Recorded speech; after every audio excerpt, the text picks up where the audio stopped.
Thiruvananthapuram general ആശുപത്രിയിലെ കിടപ്പ് രോഗികളുടെ കെട്ടിടം ഏത് നിമിഷവും നിലം പൊത്താവുന്ന നിലയിലാണ്.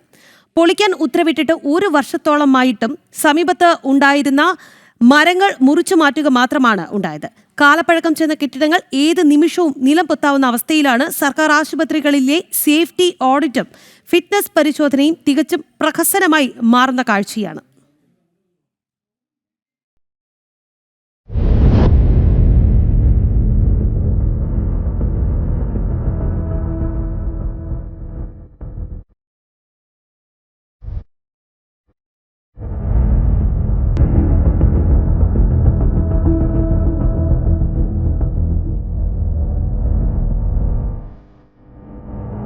ജനറൽ ആശുപത്രിയിൽ ബലക്ഷയമുണ്ടെന്ന് കണ്ടെത്തിയ കെട്ടിടങ്ങൾ പൊളിക്കാൻ ആരോഗ്യവകുപ്പ് അനുമതി നൽകിയിട്ട് 9 മാസം.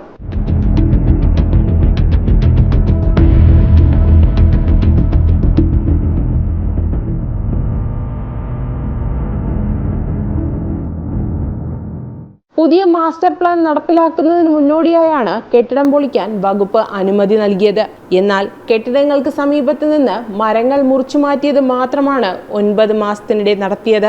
പ്രധാന കെട്ടിടങ്ങളുള്ള വാർഡ് 1, 2, മെഡിക്കൽ റെക്കോർഡ്സ് ലൈബ്രറി, ഡോക്ടർമാരുടെ വിശ്രമമുറി, ഹെൽത്ത് ഇൻസ്പെക്ടറുടെ മുറി, ഒപ്തമോളജി കെട്ടിടം, nursing superintendent office, respiratory medical OP, paediatric OP, cash counter എന്നിവ പ്രവർത്തിക്കുന്ന കെട്ടിടം, വാർഡ് 7, 8, 10, ക്യാൻറ്റീൻ കെട്ടിടം എന്നിവയുൾപ്പെടെ 12 കെട്ടിടങ്ങൾ പൊളിക്കാനാണ് കഴിഞ്ഞ വർഷം ഓഗസ്റ്റ് 27-ന് വകുപ്പ് അനുമതി നൽകിയത്.